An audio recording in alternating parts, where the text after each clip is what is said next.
Assalamualaikum warahmatullahi wabarakatuh dan selamat pagi.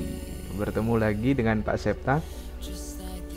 Kali ini kelas 10 kita akan membahas tentang berbagai penggolongan hukum dari isinya ya. Nah, ini kemarin sudah kita bahas tentang penggolongan hukum. Nah, menurut isinya tadi ya, menurut isinya hukum itu dibagi menjadi dua, hukum publik dan hukum privat. Kita ke hukum publik terlebih dahulu. Hukum publik itu ada empat, ya, ada empat. Yakni yang pertama ada hukum tata negara, yang kedua ada hukum administrasi negara, yang ketiga ada hukum pidana, dan yang keempat ada hukum acara pidana perdata. Nah, sedangkan hukum privat itu juga ada empat, yakni hukum perorangan, hukum keluarga, hukum kekayaan, dan hukum waris. Nah, perbedaan hukum pidana dengan perdata itu bisa kalian lihat dari penjabaran berikut. Hukum pidana adalah keseluruhan aturan hukum yang mengatur sanksi atau hukuman khusus yang dijatuhkan kepada pelanggar hukum yang berupa kejahatan. Ingat, yang perlu digarisbawahi adalah kejahatan. Pelanggaran terhadap hukum pidana biasanya segera disikapi pengadilan setelah menerima berkas polisi yang mengadakan penyelidikan dan penyidikan. Ya.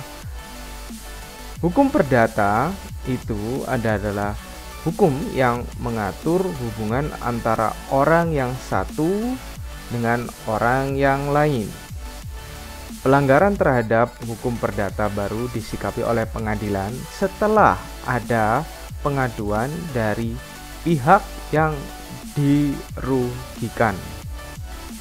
Nah, jadi perbedaan hukum pidana dengan hukum perdata itu, kalau pidana itu kejahatan, kalau perdata itu dirugikan, ya, dirugikan satu orang yang dirugikan. Nah, kalau pidana itu jika ada laporan dari masyarakat atau warga, ya, laporan yang ditujukan kepada polisi, misal kehilangan atau pembunuhan dan lain sebagainya, ya, dari polisi itu, ya, setelah menerima berkas polisi yang mengadakan penyelidikan dan penyidikan. Jadi polisi itu yang menyelidiki, kemudian setelah menyelidiki naik tingkatannya menjadi penyidikan. Nah, itu kalau pidana. Jadi nanti ini agar kalian lebih jelas, itu ada video yang memberikan perbedaan antara hukum pidana dengan hukum perdata itu seperti apa. Tapi nanti dulu ya, kita lanjutkan dulu. Sanksi hukum. Sanksi pidana sesuai dengan pasal 10 Kitab Undang-Undang Hukum Pidana. Yang pertama, hukuman pokok itu ada hukuman mati, hukuman penjara itu dibagi menjadi dua, hukuman seumur hidup, hukuman sementara waktu 1 sampai 20 tahun. Dan yang ketiga adalah hukuman kurungan 1 hari sampai 1 tahun. Jadi beda antara penjara dengan kurungan itu adalah tenggat waktu. Nah, kalau penjara itu sementara waktunya itu 1 sampai 20 tahun. Sedangkan kurungan itu 1 hari sampai 1 tahun. Yang B itu hukuman tambahan, pencabutan hak-hak tertentu, perampasan barang tertentu, pengumuman keputusan hakim. Pencabutan hak tertentu itu misalnya hak untuk pergi ke luar negeri itu dicabut, berarti orang yang terkena hukuman tersebut tidak boleh melakukan tindakan berpergian ke luar negeri. Perampasan barang misal itu penyitaan, ya. Jadi disita barangnya untuk kemudian diserahkan kepada negara sebagai ganti rugi atas kerugian yang disebabkan. Oke, kita lanjutkan ke next slide ya. Sistem hukum nasional adalah suatu keseluruhan dari unsur-unsur hukum nasional yang saling berkait dalam rangka mencapai masyarakat yang berkeadilan. Jadi terdiri dari 3 bagian: struktur kelembagaan, materi hukum, budaya hukum, dan yang terakhir itu adalah prosedur dari hukum itu di luar dari sistem hukum nasional. Jadi prosedur itu urut-urutannya apa saja. Oke. Struktur kelembagaan hukum itu adalah termasuk di dalamnya lembaga peradilan, aparatur penyelenggara hukum, mekanisme penyelenggaraan hukum, dan sistem pengawasan. Jadi kalau kita bicara lembaga peradilan itu ada pengadilan negeri, pengadilan agama, dan seterusnya. Aparatur penyelenggara hukum misal jaksa, hakim, pengacara. Mekanisme penyelenggaraan hukum itu harus terbuka. Artinya khalayak publik boleh mengetahui, atau tertutup. Artinya khalayak publik tidak diperbolehkan mengetahui peradilan tersebut. Sistem pengawasan itu ada Mahkamah Agung, kemudian ada Jaksa Agung, dan lain sebagainya. Jadi itu sistem pengawasan yang mengawasi hukum itu sudah berjalan sesuai kaidah atau belum. Next slide. Materi hukum adalah kaidah-kaidah yang telah dituangkan ke dalam peraturan tertulis maupun tidak tertulis. Kalau kita bicara peraturan tertulis, berarti itu adalah peraturan yang dituangkan dalam bentuk undang-undang, peraturan pemerintah. Jadi ada apa ya istilahnya itu, ada cetakan. Mudahnya itu adalah cetakan, ada cetakannya. Nah, kalau yang tidak tertulis itu berarti bisa adat istiadat, kemudian bisa custom, bisa kebiasaan. Jadi itu materi hukum. Yang berikut adalah budaya hukum. Budaya hukum ini menunjuk pada kesadaran hukum masyarakat. Intinya adalah kesadaran hukum masyarakat. Ini ada videonya, Nanti kita simak di akhir, pasti akan jelaskan terlebih dahulu semuanya. Yang berikut itu adalah prinsip negara hukum. Prinsip negara hukum itu adalah yang pertama, pengakuan dan perlindungan hak asasi manusia. Kemudian yang kedua, peradilan yang bebas, tidak memihak, serta tidak dipengaruhi kekuatan apapun. Dan yang ketiga adalah legalitas hukum dalam segala bentuknya. Segala tindakan harus sesuai dengan peraturan perundang-undangan. Jadi, tiga hal ini merupakan prinsip dari negara hukum. Ya. Kalau kita perhatikan, yang pertama, pengakuan dan perlindungan HAM. Berarti hak asasi manusia itu dilindungi. Orang yang tertindas itu harus mendapatkan perlindungan hukum. Ya, tidak boleh dianggap sebelah mata atau tidak boleh dianaktirikan. Peradilan yang bebas, tidak memihak, serta tidak dipengaruhi kekuatan apapun. Seorang yang dia itu adalah taruhlah anggota DPR, anggota DPRD, kemudian beliau itu melakukan pelanggaran, ya, misal menerobos lampu merah atau intinya itu adalah melakukan pelanggaran, maka hukum, prinsip negara hukum, kalau kita berpatokan prinsip negara hukum, berarti hukum tidak boleh memihak. Artinya karena dia anggota DPR, berarti hukumnya harus setengah-setengah gitu ya. Diberikan kebebasan atau diberikan kemudahan dengan membayar denda sekian agar bisa terbebas dan seterusnya. Yang ketiga, legalitas hukum dalam segala bentuknya. Artinya seperti yang Pak Septa bilang tadi, ya, sumber tertulis itu harus ada cetakannya, harus tercetak dan masyarakat wajib tahu.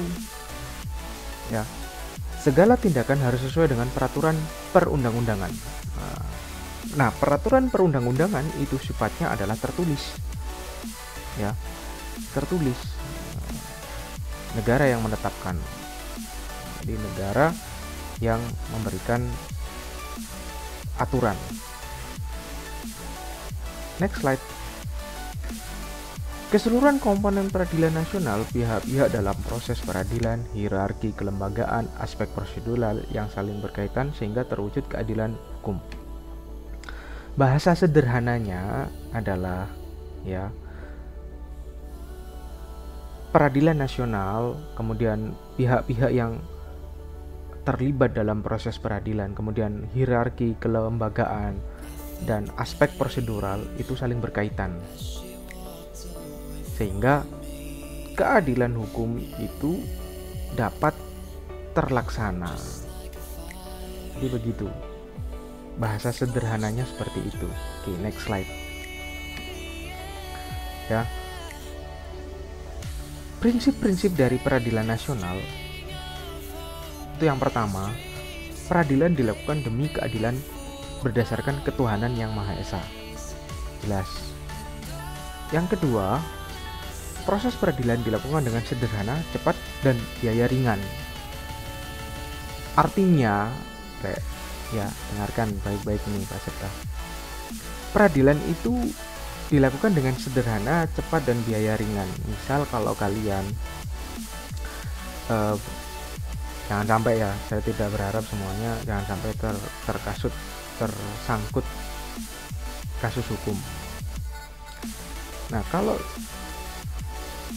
sampai tersangkut kasus hukum itu kalian harus pahami bahwa peradilan itu tidak perlu bertele-tele, sederhana, cepat, dan biaya ringan, tidak perlu mengeluarkan biaya banyak dan tidak perlu berlama-lama, ya, tidak perlu berlama-lama. Dan yang ketiga, mengadili menurut hukum tanpa membedakan status seseorang. Oh, ini si A kaya, si B miskin. Kasusnya si miskin ini mengambil taruhlah buah yang dimiliki si A secara tidak sengaja. Misal karena si B ini dari orang miskin, maka hukumannya diberatkan. Misal sekarang lagi trending itu orang-orang yang kemarin di Jawa Tengah itu, kalau kalian mengamati berita, ada seorang warga yang melakukan pemagaran terhadap jalan masuk ke rumah orang yang masih tetangganya, karena orang tersebut menganggap bahwa itu adalah wilayahnya, itu adalah masih tanahnya, gara-gara masalah sepele, karena ayam yang tetangganya tadi itu membuang kotoran di jalan masuk menuju rumahnya. Sampai jengkelnya dibangunlah tembok sebagai pembatas agar ayamnya tidak bisa keluar dari situ. Nah, ini hukum harus benar-benar jeli dan teliti dalam mengamati permasalahan tersebut ya. Oke, berikut, kebebasan kehakiman itu bersifat menunggu. Maksudnya apa, Pak?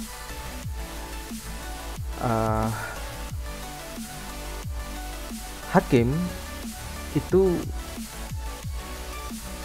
menunggu perkembangan yang ada berdasarkan data-data yang ada, fakta-fakta yang ada, dan semuanya itu diungkapkan di pengadilan. Agar apa? Agar diperoleh peradilan yang sebenar-benarnya, keadilan yang sebenar-benarnya. Yang berikut, yang kelima, pengadilan tidak boleh menolak atau memeriksa dan mengadili satu perkara. Jadi pengadilan tidak boleh menolak untuk memeriksa dan mengadili suatu perkara. Wajib hukumnya pengadilan itu menerima, ya, memeriksa, mengadili suatu perkara. Tidak boleh menolak. Yang berikut, sidang pengadilan terbuka untuk umum. Siapapun yang ingin, bagi kalian yang ingin tahu, misal yang ingin tahu, Pak, saya ingin tahu prosesnya pengadilan itu seperti apa, tidak usah jauh-jauh, kalian pergi di depan flyover Arjosari. Nah, di situ ada pengadilan negeri, tepat di pojok. Silakan masuk, izin sama satpamnya, mau mengikuti sidang pengadilan. Nah, di situ biasanya ada listnya, pengadilan jam sekian sampai jam sekian itu kasus ini si A, pengadilan jam sekian sampai jam sekian itu kasus ini si B, dan seterusnya. Itu ada. Kalau ingin tahu, karena sidang pengadilan itu terbuka untuk umum, gratis, gretong ya, tidak dipungut biaya. Berikut, para pihak yang berperkara memiliki hak ingkar. Hak ingkar itu misal si A si B bersengketa, kemudian si A berhalangan hadir, hanya diwakili oleh pengacara atau penasehat hukumnya, itu boleh ya, hak ingkar namanya. Jadi tidak harus wajib hadir. Yang berikut, semua putusan hakim harus disertai alasan putusan. Sebelum sidang diputuskan, biasanya hakim itu membaca rincian peradilan, rincian pengadilan, proses pengadilan pada saat itu, baca dulu secara detail. Nah, akhirnya memutuskan bahwa si A bersalah karena melanggar, dan seterusnya, seperti itu. Oke, itu prinsip peradilan nasional. Slide berikutnya itu ada aspek materi hukum, ya. Aspek materi hukum itu ada hukum material, berisi himpunan peraturan beserta sanksinya dan hukum formal, himpunan peraturan yang memuat tata cara pelaksanaan dan mengajukan perkara ke pengadilan. Bahasa sederhananya gini, hukum material itu berisi himpunan peraturan beserta sanksinya. Jika melanggar aturan ini, sanksinya ini. Jika melanggar aturan A, sanksinya A. Jika melanggar aturan B, sanksinya B, begitu seterusnya. Itu mudahnya. Hukum formal atau acara itu adalah himpunan peraturan yang memuat tata cara melaksanakan dan mengajukan perkara ke pengadilan. Jadi kalau kita punya masalah dengan seseorang, punya masalah dengan lembaga, itu tidak serta-merta kita itu apa ya istilahnya melaporkan begitu saja, harus ada tata caranya. Nah, itu yang mengatur adalah atau aspek materi hukumnya adalah hukum formal, begitu ya. Nah, ini adalah skema prosedur proses peradilan. Yang pertama adalah penyelidikan, ya, dilakukan oleh penyelidik. Setelah penyelidikan itu selesai, naik tingkatannya menjadi penyidikan yang dilakukan oleh penyidik. Kemudian berkas-berkasnya itu dibawa ke jaksa penuntut, ya, istilahnya adalah jaksa penuntut umum. Nah, jaksa ini nanti akhirnya membawa masalah tersebut ke persidangan dan diputuskan oleh hakim prosesnya bersalah atau tidak. Nah, itu skema prosedur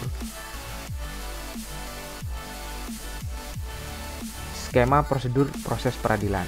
Oke. Aspek prosedurnya, penyelidikan adalah serangkaian tindakan penyelidik untuk mencari dan menemukan suatu peristiwa yang diduga sebagai tindak pelanggaran hukum diselidiki.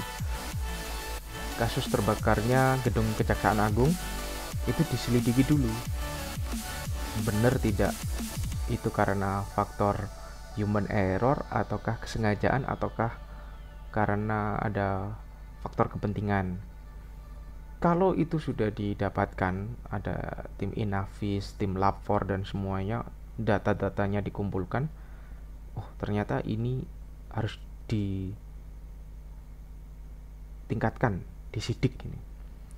Jadi penyidikan serangkaian tindakan penyidik untuk mengumpulkan bukti untuk mendukung perkara. Jadi kira-kira siapa pelaku atau dalang di balik terbakarnya gedung Kejaksaan Agung? Nah, kalau sudah diperoleh bukti-bukti, maka diserahkan ke jaksa. Tindakan penuntut umum untuk melimpahkan perkara ke pengadilan. Oke, sudah jelas bahwa ke pengadilan diadili. Tindakan hakim untuk menerima, memeriksa dan memutuskan perkara di sidang pengadilan. Tapi semuanya harus jelas dulu. Semuanya harus ada bukti-bukti yang kuat dan akurat, ya, tidak asal-asalan.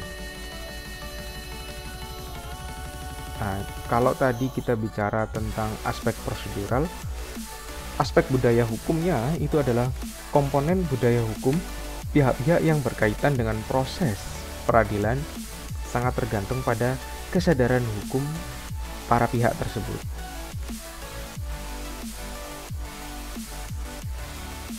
Dan yang ketiga itu adalah aspek hierarki kelembagaan. Hierarki itu tingkatan, merupakan susunan lembaga peradilan yang secara hierarki memiliki fungsi dan kewenangan sesuai dengan lingkungan peradilan masing-masing.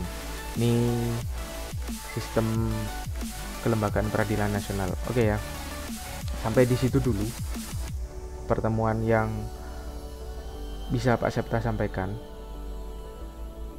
Nah,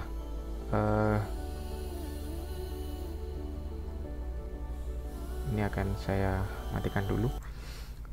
Sebelum ke video, ya, silakan bagi kalian yang mau untuk bertanya mengenai skema prosedur proses peradilan, silahkan.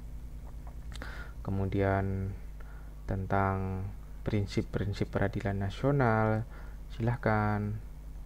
Atau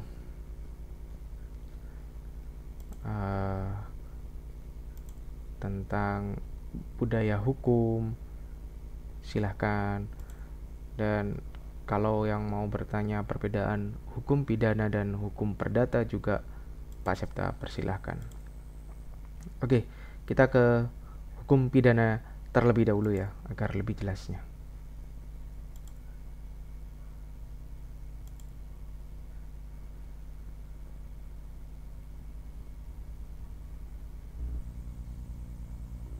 Sebelum ada negara, kerajaan, dan peradaban, saat manusia masih nomaden, timbul pertanyaan tentang bagaimana cara mengadili orang yang dianggap jahat. Di dalam ilmu hukum, kita mengenal hukum acara pidana atau criminal justice system, dan kita akan membahas mengenai sejarah dari hukum acara pidana. Sebelum manusia mengenal peradaban, Thomas Hobbes menjelaskan dalam bukunya Leviathan, ada sebuah kondisi di mana manusia belum berkelompok secara teratur. Kondisi itu dinamakan the natural condition of mankind atau state of nature.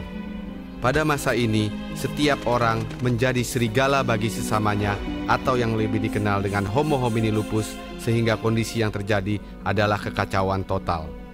Seiring waktu, manusia belajar tentang sebuah konsep peradaban, yakni sistem organisasi untuk hidup bersama dengan damai. Di abad 16-17 muncullah sebuah era baru, di mana ada raja-raja yang mengklaim dirinya berkuasa untuk kemaslahatan orang banyak, atau yang dikenal dengan era The Rise of Monarchical Structure. Pada masa itu, raja dianggap sebagai keturunan Tuhan yang memiliki kekuatan dan kekuasaan untuk melakukan apapun dalam melindungi kedaulatannya. Seperti halnya raja-raja di Nusantara, mereka memiliki kekuasaan untuk mendefinisikan kejahatan dan menghukum orang jahat. Hal ini dapat ditemukan dalam catatan Rycroft van Huns, Gubernur Jenderal Hindia Belanda pada masa itu. Pada tahun 1656, raja akan memberikan titahnya untuk menghukum orang. Pada masa ini, hukum sepenuhnya ada di tangan raja. Dengan berkembangnya peradaban, banyak orang berpikir bahwa kekuasaan raja yang begitu besar dalam menentukan hukum merupakan kesewenang-wenangan. Puncaknya, muncul sebuah era yang dinamakan Age of Reason pada abad ke-18. Age of Reason adalah sebuah gerakan intelektual yang fokus kepada kebebasan individu dan sains. Salah satu produk yang sangat simbolik adalah Revolusi Prancis dengan hancurnya penjara Bastille. Revolusi tersebut melahirkan The French Declaration of the Rights of Man and the Citizen. Deklarasi tersebut dibuat untuk pertama kalinya melindungi dan menjaga hak-hak asasi manusia, bahwa tidak ada satupun orang yang bisa ditahan, ditangkap, dan dipenjarakan kecuali sesuai dengan aturan hukum yang diciptakan oleh masyarakat, bukan raja. Peristiwa global tersebut turut mempengaruhi politik hukum di Nusantara. Pada tahun 1806, Belanda menjadi kerajaan di bawah pimpinan Lodewijk Napoleon, saudara dari Napoleon Bonaparte. Lodewijk mengangkat Herman Willem Daendels sebagai gubernur jenderal untuk mempertahankan jajahan Belanda di Hindia Belanda. Daendels kemudian melakukan propaganda akan membuat suatu hukum acara pidana yang melindungi masyarakat dari kejahatan. Namun, pada pelaksanaannya, Daendels malah sering bertindak sebagai raja dengan mencampuri urusan pengadilan.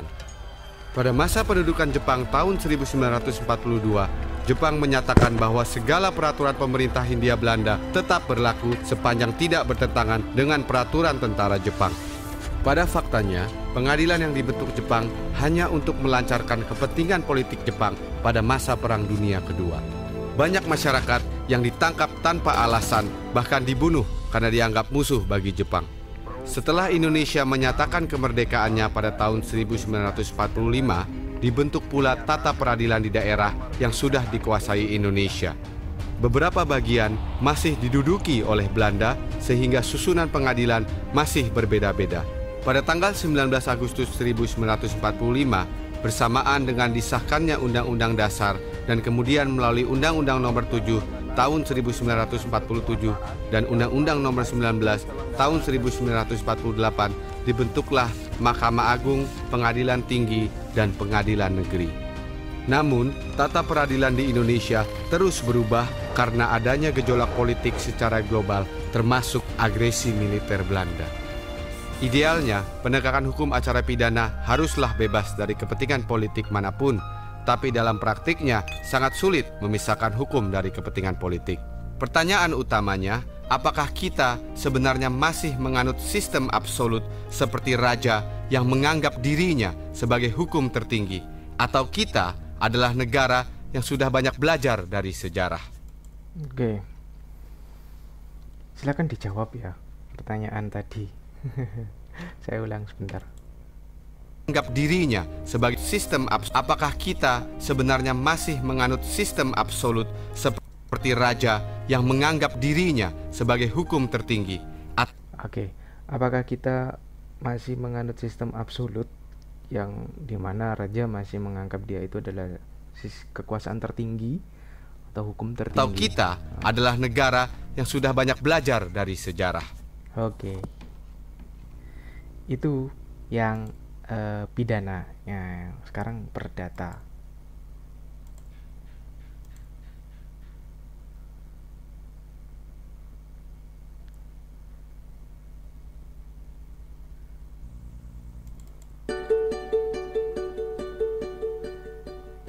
Di Indonesia, sumber hukum perdata kita menggunakan Kitab Undang-Undang Hukum Perdata atau KUH Perdata.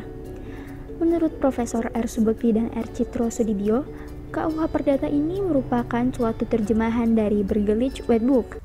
Oke, yang perlu digarisbawahi adalah Burgerlich Wetboek atau disingkat BW.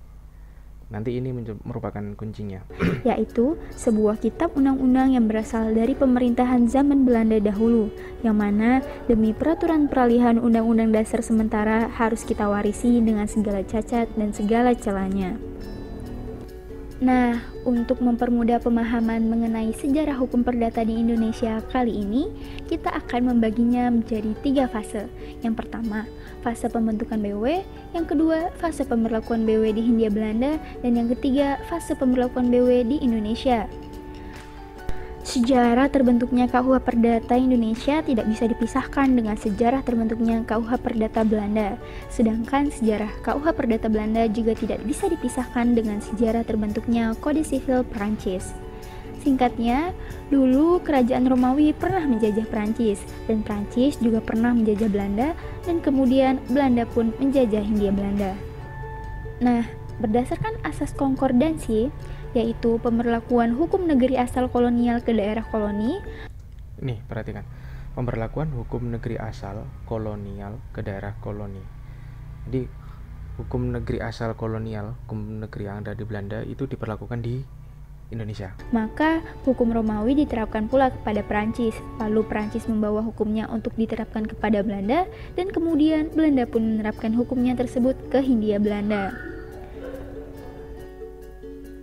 Pemberlakuan BW di Hindia Belanda berlaku mulai 1 Mei 1848 sesuai pasal 131 Indische Staatsregeling yang mengemukakan bahwa bagi setiap orang Eropa yang ada di Hindia Belanda, maka diberlakukan padanya hukum perdata yang diberlakukan di negeri Belanda. Jadi, pada masa itu ada 3 golongan yang tunduk pada hukum Belanda.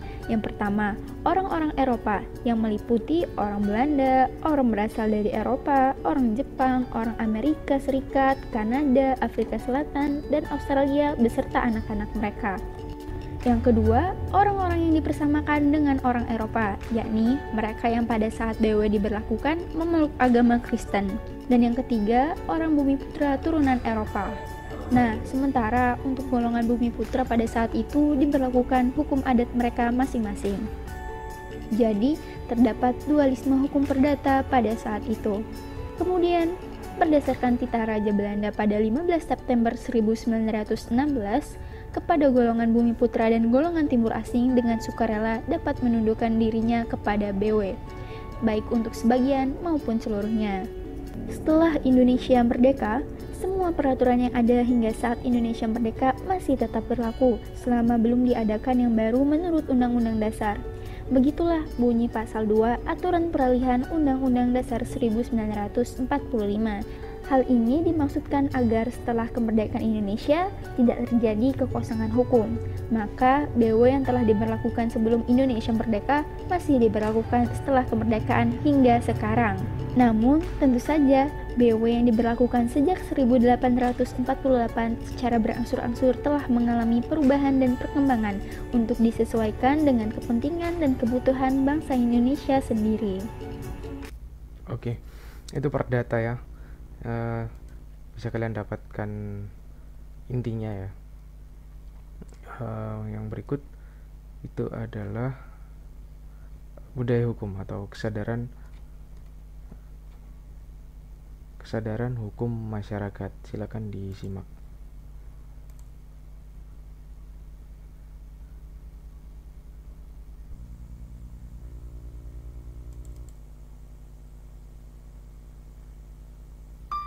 Indonesia adalah negara hukum. Begitulah katanya. Namun, mengapa hukum di negeri ini tidak menjadi raja? Tukang sayur berkata, hukum itu layu bagi mereka yang berjas dan bersepatu. Hukum itu pun layu bagi mereka yang mempunyai harta beribu-ribu. Indonesia menjamin keadilan. Begitulah katanya. Nenek pencuri kakao berkata, aku dipenjara 5 tahun tanpa ampunan. Namun, rompi oranye berkata, aku dipenjara ber-AC di ruang tahanan. Lalu, di manakah letak keadilan? Indonesia menjamin hak asasi manusia. Begitulah katanya. Orang miskin bicara, disuruh bungkam. Bergumam sedikit saja, sudah ditekan. Sedangkan mereka yang di Senayan, dengan lihainya membuat jaringan yang menguntungkan korporasi maupun perseorangan. Lalu, di manakah letak hak asasi manusia?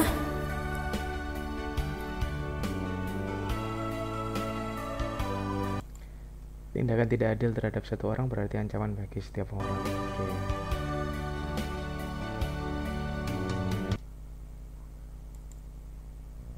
Oke.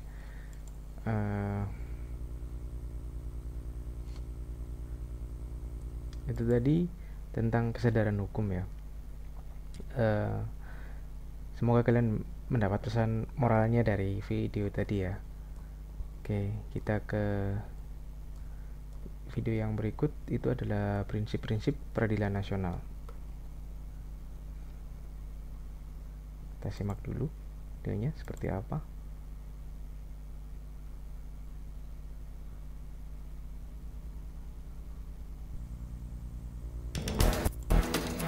Masalah penegakan hukum di Indonesia. Sistem peradilan dan penegakan hukum yang berfungsi baik merupakan faktor sangat penting dalam memelihara ketertiban sosial dan menjamin kepastian hukum. Pada akhirnya, hal ini berdampak pada pertumbuhan ekonomi dan terciptanya lingkungan yang kondusif untuk memajukan, memberi perlindungan, dan pemenuhan hak-hak dasar warga negara. Namun begitu, upaya perbaikan masih menjadi tantangan besar. Selama ini, sistem peradilan dan penegakan hukum di Indonesia justru dipersepsikan tidak memberikan rasa aman dan penyelesaian yang adil. Bahkan, masyarakat menganggap penegakan hukum berjalan lambat, berbelit-belit, dan sulit untuk diakses.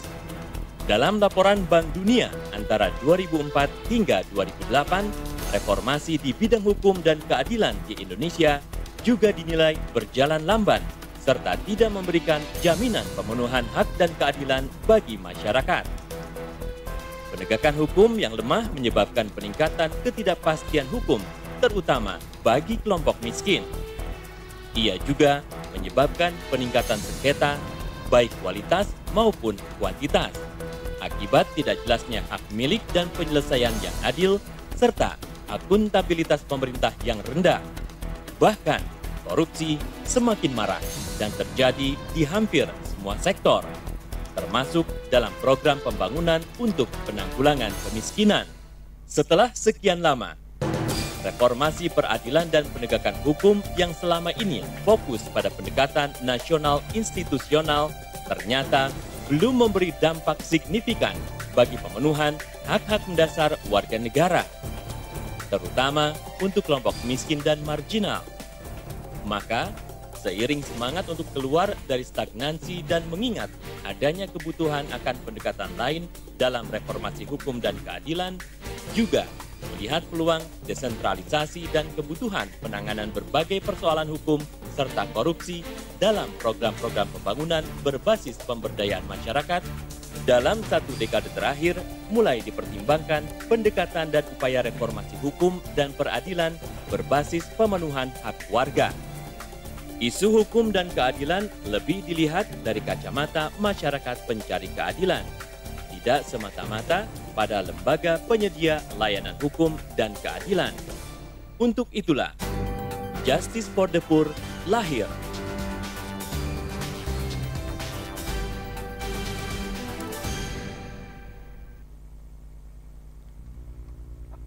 Oke, itu adalah prinsip-prinsip peradilan nasional atau fakta-fakta yang masalah-masalah yang dihadapi mengenai peradilan nasional yang ada di Indonesia.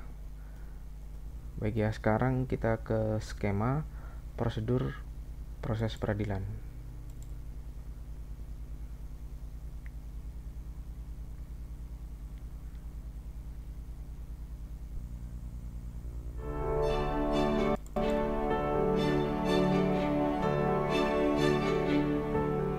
Tahukah Anda bahwa kita sebagai warga negara Indonesia memiliki hak dan kewajiban yang sama dalam hukum? Hal ini tercantum dalam Undang-Undang Dasar Negara Republik Indonesia tahun 1945 pasal 27 ayat 1.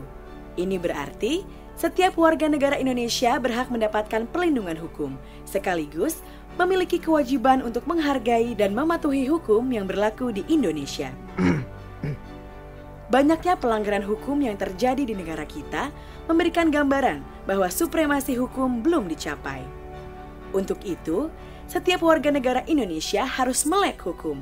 Dengan mengenal hukum, kita tahu apa saja hak dan kewajiban kita dalam hukum, sehingga kita bisa menghindari terjadinya pelanggaran hukum. Bagaimana jalannya proses hukum di Indonesia? Bicara proses hukum, kita akan berpikir tentang persidangan. Dalam persidangan kasus pidana, ada 5 pihak, yaitu hakim, jaksa, pengacara, terdakwa, serta saksi-saksi. Masing-masing memiliki peran berbeda. Fokus kita kali ini adalah jaksa, atau sering juga disebut sebagai penuntut umum. Berdasarkan Kitab Undang-Undang Hukum Acara Pidana, penuntut umum adalah jaksa yang diberi wewenang oleh undang-undang untuk melakukan penuntutan dan melaksanakan putusan hakim. Dengan demikian, dalam proses persidangan, jaksa mewakili kita sebagai warga negara untuk memperoleh kepastian hukum. Undang-Undang Nomor 16 Tahun 2004 mengatakan bahwa Kejaksaan Republik Indonesia adalah lembaga negara yang melaksanakan kekuasaan negara, khususnya di bidang penuntutan, pelaksanaan putusan hakim, serta kewenangan lain berdasarkan undang-undang. Sebagai penuntut umum, jaksa wajib menyiapkan tuntutan sesuai fakta dan peraturan yang berlaku sehingga menjadi dasar pertimbangan yang kuat bagi hakim untuk memutus. Sebagai contoh, dalam sebuah kasus pencurian. Nah, ini perhatikan, ini contohnya urut-urutan prosedur menuju ke pengadilan ya. Korban melapor pada polisi. Polisi akan memeriksa laporan tersebut dan menyerahkan berkas pemeriksaan kepada jaksa. Selanjutnya, jaksa harus memeriksa berkas dari kepolisian sebagai bahan penuntutan. Apabila berkas yang diterima tidak lengkap, maka jaksa mengembalikan kepada polisi untuk dilengkapi. Setelah lengkap, jaksa dapat melakukan penuntutan di persidangan. Proses hukum ini dijalankan untuk memastikan kasus yang disidangkan benar-benar telah melalui proses hukum yang layak sesuai undang-undang. Kejaksaan sebagai salah satu lembaga penegak hukum juga dituntut untuk berperan dalam menegakkan supremasi hukum dengan memberikan perlindungan kepentingan umum, menegakkan hak asasi manusia, serta memberantas korupsi, kolusi, dan nepotisme atau KKN.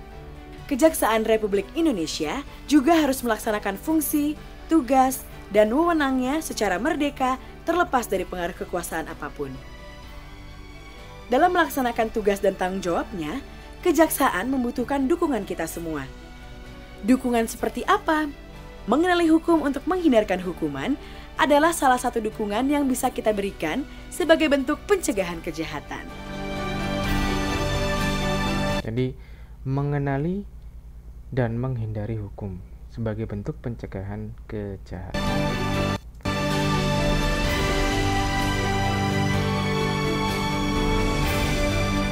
Ayo, kenali hukum, jauhkan hukuman. Oke. Saya kira itu dulu yang bisa Pak Septa sampaikan untuk pertemuan hari ini. Sampai bertemu di pertemuan berikutnya. Saya akhiri, selamat pagi dan Assalamualaikum warahmatullahi wabarakatuh.